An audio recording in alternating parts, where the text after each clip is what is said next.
So we're in the middle of summer. Yeah, it's that time of the year where it becomes pretty much acceptable to substitute ice cream for dinner, and your summer playlist becomes a little bit overplayed. Are we on the same wavelength? Well, the good news is you don't need to worry. For one, I fully admire a fellow ice cream consumer. There is absolutely nothing wrong with the 8 p.m. strawberry split. Number two, you and I are about to be introduced to a handful of very talented artists who are just about good enough to spice up our summer playlist. This is For the Record, and I'm off into the studio.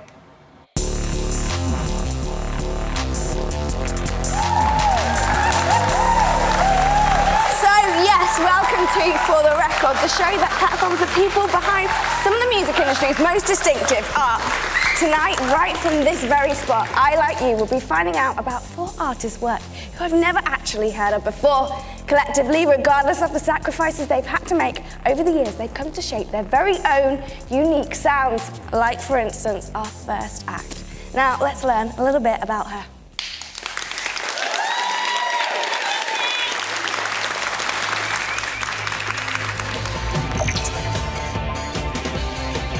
Raised between the tropics of Trinidad and the magnetic hustle of New York, our first act was exposed to a hybrid of culturally diverse sounds from an early age.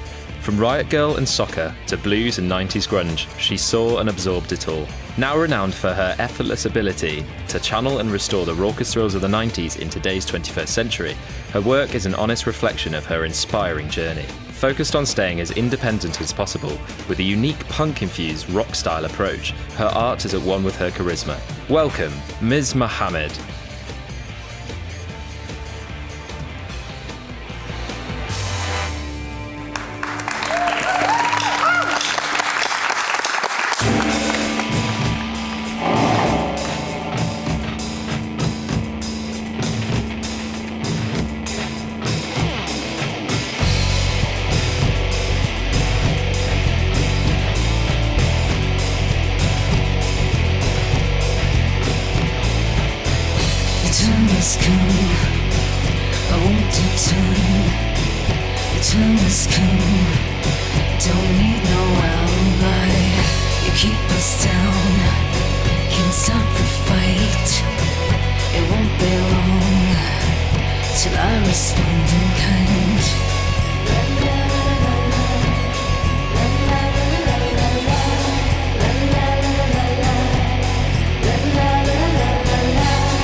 yes, that was Alibi by Miss Mohammed. Now, please come over and join me. Absolutely amazing. Lovely. So, amazing performance, very fiery. What inspired that? Ooh, it's a song about political retribution. Okay. So it can fit into many narratives about any kind of oppression, I guess. Yeah, and I mean, is that what you'd love to get across in your music? Something about politics? Something? What is it? Yeah, it's a new chapter for me. I Yeah. used to only ever write about lust, and now, Yeah. now I'm maturing a bit. I'm getting into more political lyrics. Genres. Yeah. Okay, so over the years, I mean, you must have changed, like you say. What has really evolved about your music? It used to be kind of straight up Courtney Love vocal punk rock. Yeah. And now I'm much more into fusing genres and genre bending, if you will. And what would you say has encouraged that change of genre? I think it's just, growing up in Trinidad, Yeah. living in New York for a bit, moving to London. London especially is just so cosmopolitan that I have friends who are really into Afrobeat and reggae and soca and, obviously rock and Britpop and all of that. Yeah. Is a big part of the musical landscape.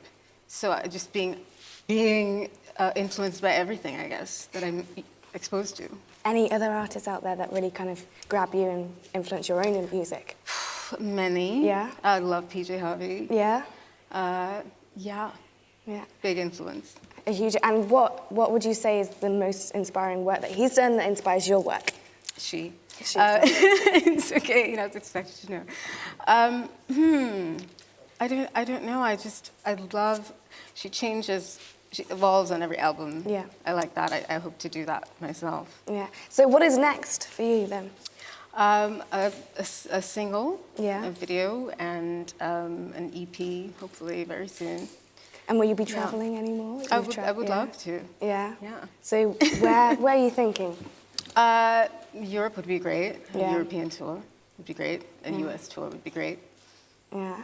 Yeah. And in terms of tours, would you say that this is something that you really want to do for the rest of your life, or Yeah. would you want to stay in London? What about London? Yeah, I'm Yeah. pretty attached to London.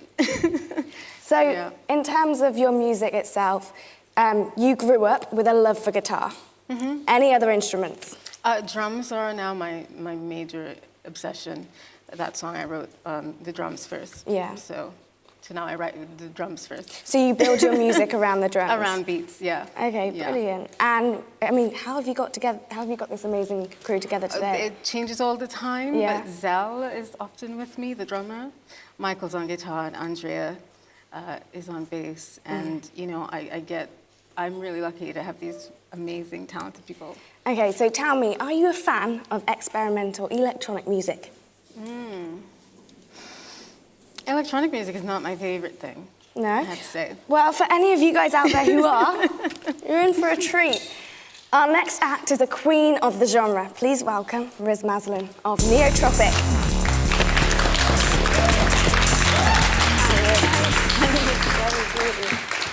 So, Riz, you are just about to perform. Yes. Can you give any hints about what this next performance is about? There's always drama. Yeah. I think over the years I've kind of always been a little bit left of middle. So Okay. I think it does kind of have lots of elements and lots of layers. And Yeah. I think the more you listen to the music, the more it kind of reveals itself. And I think that's very much how I like to be perceived. Yeah.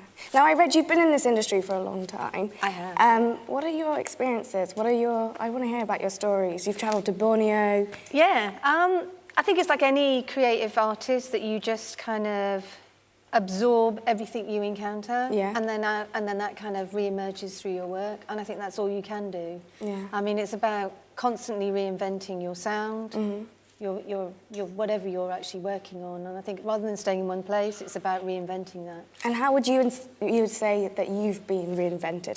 What did you start off as, and what are you now?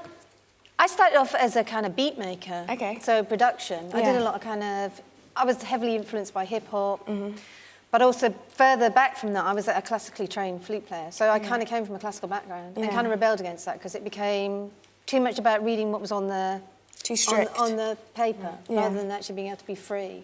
Okay. And then I kind of found lots of other avenues that kind of influenced me and started listening to a lot more kind of electronic music, like, you know, Cabaret Voltaire, lots of stuff that was happening, and also a lot of hip hop. So even people like, you know, the early hip hop pioneers that were kind of around were kind of doing things really interesting, you know, like beat matching, DJs, you know, Public Enemy, obviously. So. And back in the day, you went to Coachella as well. You performed at Coachella. I actually performed at the very first Coachella. Fab. How was that? Because I really want to know what the difference is, what it's like now and what it... Well, I think it's a lot more commercial now. Yeah. I think when it started out, it was actually a very small kind of, you know, intimate event. Yeah. And Ninja Tune, who I signed to at the time, we took out a few acts and we all went there and played as a kind of a collective, but in our own rights. And it was an amazing experience. Yeah. It was really amazing. And would you go back now?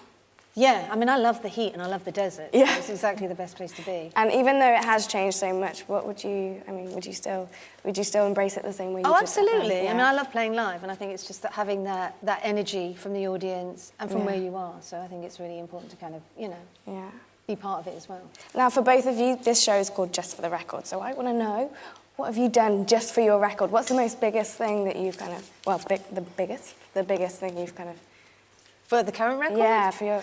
I think for me it's about collaboration. Yeah. And I think I've worked with some really interesting people on this record. I've brought people in. I recently moved away from London, having spent most of my life here, and actually now live on the South Coast. Okay, fab. And there's an absolute kind of melting pot of amazing musicians. And to kind of just, you know, ring someone up, can I come round? Would you play trumpet on this? It's been brilliant. So for me, it's being able to collaborate and have that energy. And Dana? For me, it's about being a control freak and playing almost every instrument on the record. No, it's amazing, and it's amazing to hear from you both. Riz, whilst you go off and get ready for your performance, let's hear a little bit more about your story.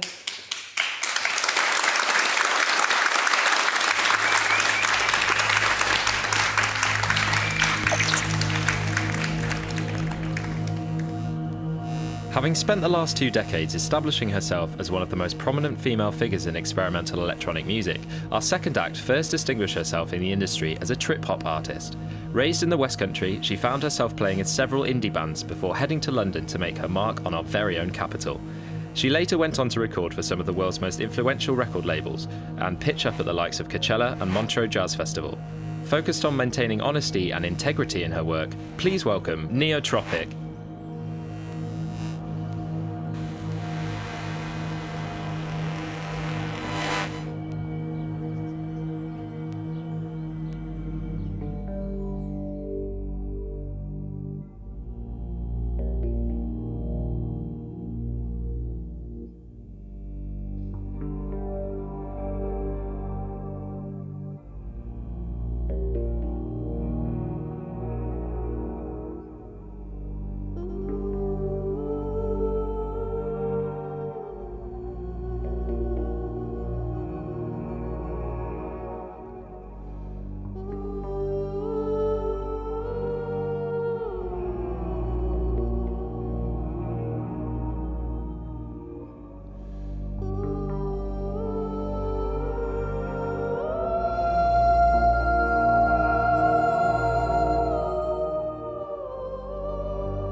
Brilliant performance by Neotropic. Now, we are halfway through today's show, and there's a few people I'd really like you to meet. The team who have made tonight happen. Meet Dan and Rich, or Rich and Dan. Hello, how are you guys? Very good, thank you, Seth. I'm very well, thank you. Yeah, good. Yeah, good. Right, I want to know, I want to work in this industry. Give me a few top tips. Always smile, be polite, just generally friendly throughout the day. What makes a great smile? Give us a check out that smile. Nice. And yourself? Make a good cup of tea. Make a great cup of tea. I want an expansion on that. What are the details? The tried and tested method is to stir it, squeeze the tea bag twice, bag out sugar and milk in. Nice work, so now you know. Right, another reason why I came over to you tonight was the fact that I want to play Telelingo Bingo with you. Telelingo Bingo is a game where I ask you a number of, I come over to you, say a number of abbreviated terms, and you've got to break them down for me, because I don't have a clue. We know I do, because we work together, but I don't have a clue. Okay, so question number one. What does B-roll mean? Don't know the exact meaning, but I know it's to do with editing. See, I know this because I edit my own stuff, and B-roll is the footage that you put with the main footage to make it seem seamless. So when you've got a full-on video and you have cutaways, the cutaways of, say, your shoe or your hand when somebody's talking is the B-roll. Nice work, sorry. Airtime. Oh, it's what you're doing right now. That's what we're doing. Okay, great. Bit vague, but we'll go with it. Cable bashing. Making sure people aren't tripping over the cables, making life easier for the operators themselves. And do you do a lot of cable bashing yourself? Every now and then. Yeah. And question number 4, VT. Videotape. Great work. Easy. They're on the ball. Now, I want to know what it is that you're actually doing tonight, because this huge contraption has been floating around the studio. What is it, and what do you do? It's called a jib. So basically it's used to offer more dynamic shots that other cameras can't offer. So you can get nice and low, right into the bands, and you can get nice and high. And you're supporting the jibbing? I basically make sure it doesn't crash. Okay. Nice work, it's the teamwork. How do you get into jibbing? Just keen in TV, you know, make sure you're always keen, always been interested in photography. Okay. So you write to the BBC and say, I want to be a jibber. And don't stop until you do. What was that? Just don't stop until you get an answer. Jib away. Right, thank you very much. Well, I hope you'll agree. They're doing a brilliant job. Whilst these guys set up for the second half of the show, let's hear about our third artist.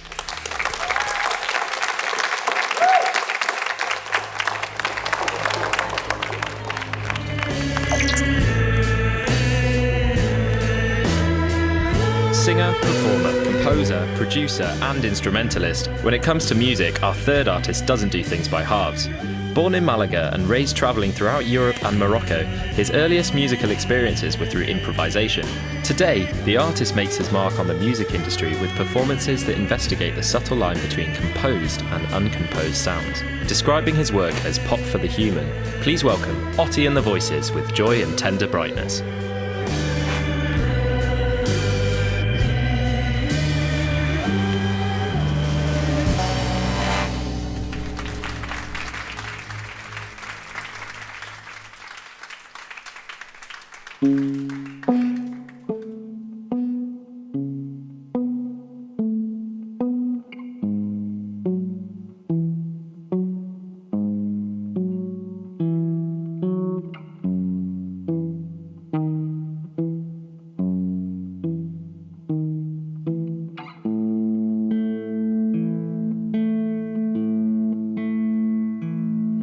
I'm sure, so conscious of every move I make, I kinda miss the times when I was bolder, less thoughtful and more like do it anyway.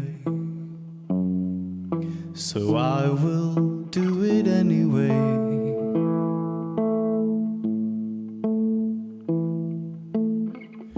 Wrong and right, back and forth, doing it just the way you like it. I've got into your mind, and I know everything you love perfectly. Even the things you've forgotten you loved. Joy and tender brightness, all satisfying completeness.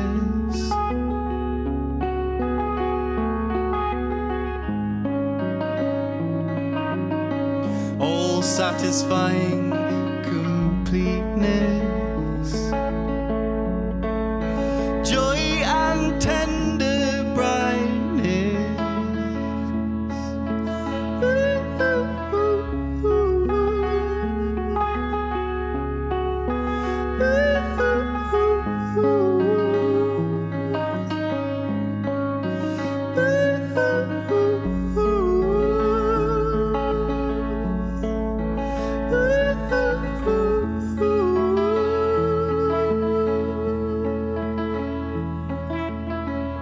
Wrong and right, back and forth, doing it just the way you like it. I've got into your mind, and I know everything you love perfectly.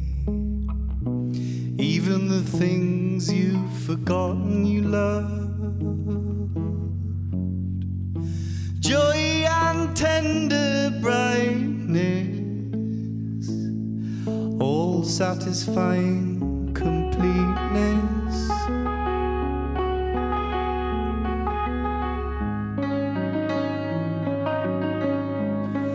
All satisfying completeness.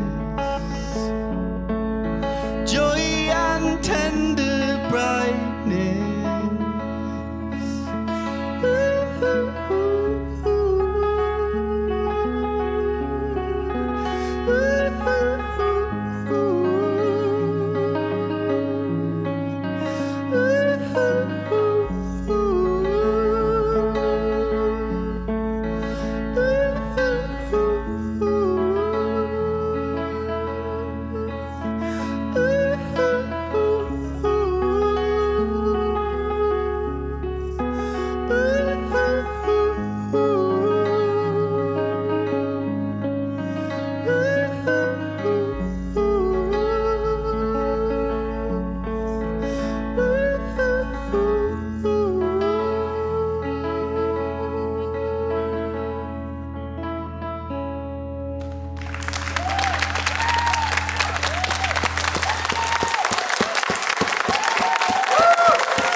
That's by Otti and the Voices. Otti, come over and join me.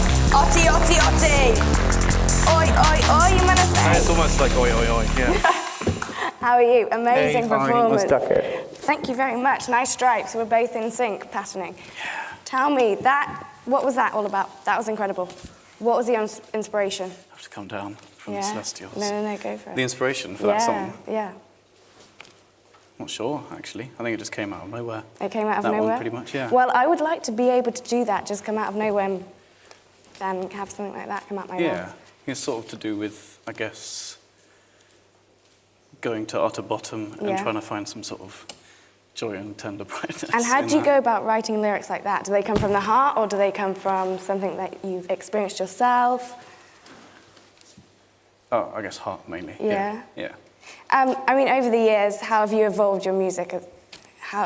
Because that, you can't just start off with that, or would you say that that's really what your music has always sounded like? No, I guess not. No, this is quite a new one. It's not actually been released. It's being released soon-ish. Yeah. This is quite a fresh one. I guess more stripped down than previous stuff, possibly. Yeah. There's, on the recording of it, there's a sort of electronic beat behind it as well. Okay. And what else should we be expecting from Otti and the Voices? New album. Yeah. Shows sometime in the future, none set at the moment. Yeah. And a lot of collaborations as well. I mean, Riz, yeah, so I've also read that you actually performed one of your gigs from your bed. Am I right? Yeah. Yeah. Yeah, it was like a theatrical bed cut out of cardboard. What was the inspiration Little behind it? orange feet, funnily enough. Great, and what was the inspiration for that? And why? What was the... I think it was a way of cutting up an hour and a half long, 2 hour long Yeah. set. So we had all the stripped down acoustic songs, sat in a bed. But we were basically sitting on a table, had a frame around us. So we had cut out cardboard. So it was a little bit more... Yeah, look it up. And why not here? Why didn't you bring your bed here? Couldn't get it on the... You couldn't get it, no worries. I also want to know, great dress sense. Are you inspired by the colours you wear? Does that inspire your music? What is it? Because creatively you're... The shoes, right? Yeah, the shoes are brilliant. No, I think the music inspires the dress. Yeah. So you think of, right, what am I performing tonight? How am I going to team that up with what I wear? Well, I've been so busy gigging or recording stuff that there's hardly anything fresh on the pile of washing. No. And I just go, tap, tap. So, 2016, what's been the kind of highlight of 2016 so far? Highlight moment. Not sure, yeah. Let's say this, yeah. Yeah, this? I think finishing the album, Yeah. earlier this year, in a very different way to previously. Basically put all the parts down myself. Yeah. Well, I usually write it and I'll get other people in. For this one, I just went ego trip. And do you feel that when you write things and people watch it, do you feel like it's a sense of achievement, or do you do it for yourself, really? The music itself. So when you have a record and people listen to your music and they enjoy it, is that something that you really want to? Yeah, more Is so. that It's your for sharing, ambition? I think, Yeah. Okay, brilliant. Very much want to do it for sharing, yeah. Yeah. I think whenever I write, I'm writing for close circles of friends and loved ones anyway. Yeah. And then that sort of extrapolates. Hopefully builds out. And your story, I mean, every artist has their own story. What would you say defines your story? How's your journey been through this industry? Just trying to see the funny side of what's a heavy life. Yeah. But making it funny. Yeah. Wow, it's brilliant. Heavy feelings, but funny. No, it's brilliant. Well, thank you so much. Brilliant to get to know you a little bit. Now, if you read Enemy, you might have just heard of our next act. Please welcome Ollie Spleen, frontman of Pink Narcissus. Nice to see you. Oh, how are you? Good, yeah, good. Now, Ollie, you are just about to perform. Can you give me a little bit of a hint as to what your performance has? Well, in intensity, hopefully authenticity. You know, it's about real stuff, and the song's called Disinfectant, and well, it's about a lot of things, but it's kind of played down as a love metaphor. Yeah. But it's about deeper things, I guess. Yeah. Now, I've read your music is very much so about your own stories. So, tell us, because your life hasn't been so upward hill. Tell us what. Well, I don't know. I mean, if it was all perfect, then there wouldn't be much to write about. So it's, in a way, it's like alchemy, you know. If you take the shit from your life and turn it into something golden, then that's part of the process. But yeah, I came close to death. I was on my deathbed, and a doctor came and said, "You're within your rights to turn down the medication we're offering you." So that, for the first time, I realized I wanted to live, because I was quite suicidal as a teenager. And then it's like, from that point, what am I going to do with it? Luckily, I had that opportunity at age 22 instead of 90, because you don't get a second chance. And I'm sure we'll all look at our lives and think, fuck, could have done something more with it. And then you're dead. It's over. So. And how would you say that most inspires your day-to-day life, your work and your day-to-day life? Well, you know, I just... my nieces are very inspirational, because they're full of energy and life, and, you know, a lot of things inspire me. I don't know where to start. Yeah. I mean, as both of you have had completely different journeys, what would you say defines your journey? There's a sense of urgency that came from that near-death experience, where everything I wanted to, every performance was like, this could be the last thing I ever do. And even though it was over 10 years ago that I had this near-death experience, I just try and retain that sense of urgency every time I perform. And for artists out there who are trying to do what you guys are doing in this industry, what would you say is a great tip? Because you always, daily you're making art. So what would you say is a great tip for that? Because some people are almost a little bit afraid to do so because they don't think they have the support. I think authenticity. Do you want to say something? I mean, I'd say be true to yourself. And honestly, do it anyway as well. If you're technically flawed, then it doesn't matter if you're being honest so much. What would you say? Yeah, just basically do it anyway. Even if you can have the voices that say, "Oh, it's rubbish, I'm crap. I'll never be Elton John, sort of crap." You need to have those voices, I think, in a way, to be a good artist. Self-doubt, You need to have self-doubt. Always question yourself, tear yourself apart, and reassemble yourself and create something great. I guess underneath it, consistency, just keep going. Yeah. Just keep going, even that month where it's like nothing happened, that felt awful, just keep going. And what about platforms like SoundCloud and Instagram? Would you say that they're great in this day and age, or would you say that before you could actually express yourself much better? I don't think we have as much support from the music industry now. It's all become very homogenized, very mainstream, very Simon Cowell, awful. Based a lot on following as well, isn't it? Like what sort of numbers you have. It's not even a following necessarily. Yeah. But at least there's the potential of an individual putting their voice out there and it being listened to. So that's progress. Yeah, it's a lot about how you use it, I guess. Certain sides of it. And then other sides are a bit ugly, really, because of... As long as you've got the yellow shoes on, that's... Yeah. I'm a big fan of yellow and red and pink. Oh, sorry, red and yellows and oranges. Yeah, they're good, aren't they? But purple, just cautious of purple. It's a little bit cautious of purple. Well, it's brilliant to hear both of your stories. Ollie, whilst you go and get ready for your amazing performance, which I'm sure it will be, let's learn a little bit more about your story. Thank you.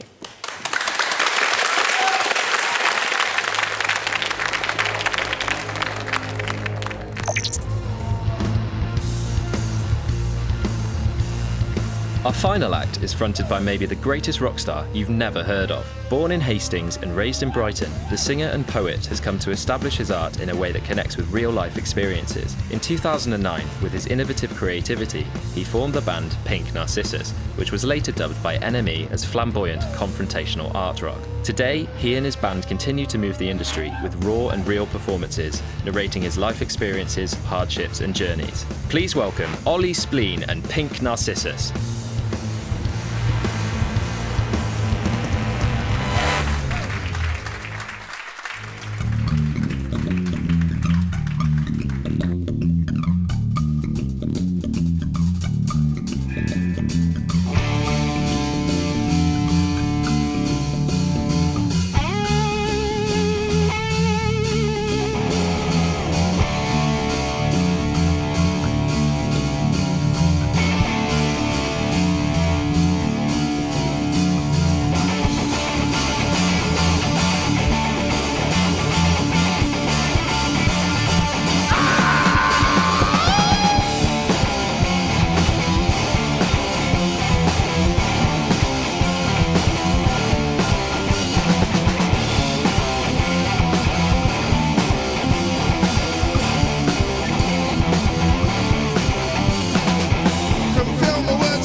share my world, just unlove me. Come feel my warm blood, love me. Don't touch me.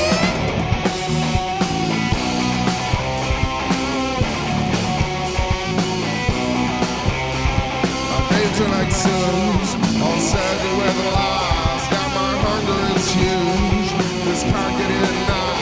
Now my heart is in an absence, swelling with heart. So hold me close, please, darling, and feel it rise.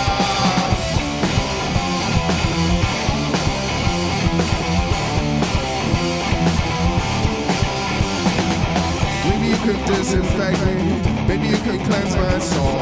Maybe you could resurrect me, help me heal and make me whole.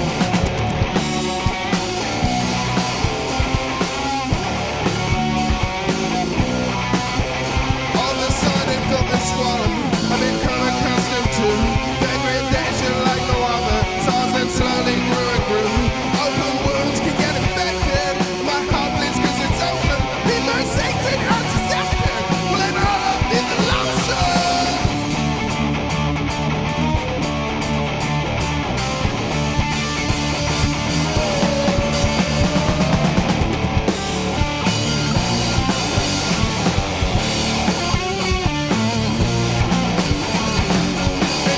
Disinfect me, maybe you could cleanse my soul. Maybe you could resurrect me, help me heal and make me whole. Disinfect me, disinfect me, disinfect me, disinfect me.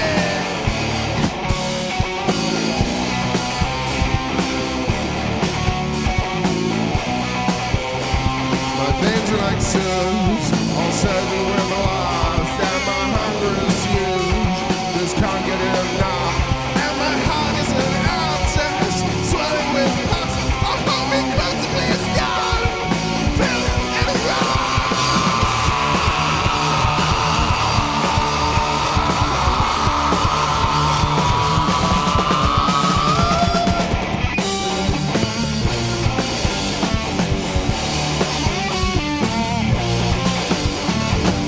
Maybe you could disinfect me. Maybe you could cleanse my soul. Maybe you could resurrect me. I'm here to make me whole. Disinfect me. Disinfect me. Disinfect me. Disinfect me. Disinfect me. Disinfect me. Disinfect me. Disinfect me.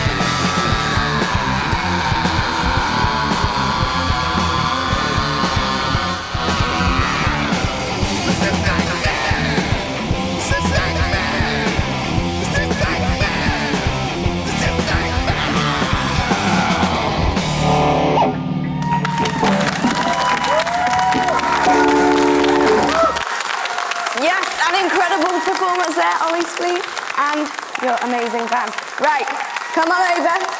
You guys, come on over. That is it for tonight's show. Thanks to these guys for some incredible entertainment and to the team who have made tonight's show possible. Now, it's approaching 8 p.m. Dinner time. Feel free to join. And just for the record, other ice creams are available.